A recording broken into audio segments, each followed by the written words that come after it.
Денес православната црква ги празнува преподобниот Јован Ветхопештерник, блажената Матрона Московска, светиот Трифун, патриарх Цариградски и преподобниот маченик Агатангел. Преподобен Јован Ветхопештерник се подвизувал во ветхата пештера или лаврата на великиот Харитон во Палестина, возљубувајќи го Христа Господа, со сето срце, со сета душа и со сиот свој ум, тој од младоста почнал да патува по свети места и да ги слуша поуките и советите на светите луѓе.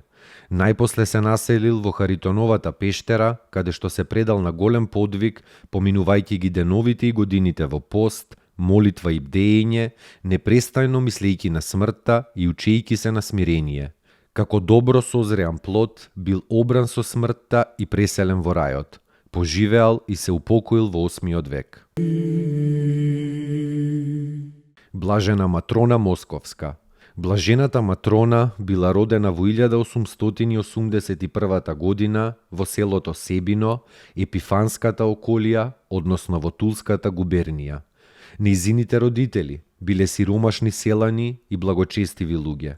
Господ ја избрал Матрона за посебна служба, токму затоа од самиот почеток и дал тежок крст, кој таа со покорност и трпение го носела целиот свој овоземен живот. При крштението, девојчето добило име Матрона во чест на преподобната Матрона Цариградска, подвижничка од 5 век. Матрона буквално пораснала во црквата, редовно одела на богослужби, секогаш кога била во можност. Уште од 7-8 години го здобила дарот на духовно расудување, прозорливост и чудотворство. По нејзините молитви, луѓето добивали исцеление од болестите и утеха во маките. Затоа имала многу посетители. Доаѓале неподвижни и луѓе во колички, како од блиските села, така и од подалечните краишта. Во 70-та година Матрона не можела повеќе да оди, одеднаш и се парализирале нозете. Самата укажала на духовната причина за болеста. Таква била Божјата волја. До крајот на својот овоземен живот проживеала во седечка положба уште 50 години.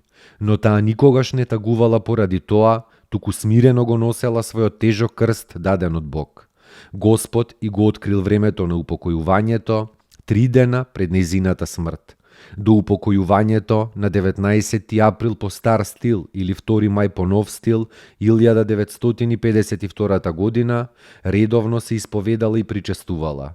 По 30 години од нејзиното упокојување, нејзиниот гроб станал едно од светите места за поклонение во Москва и Русија.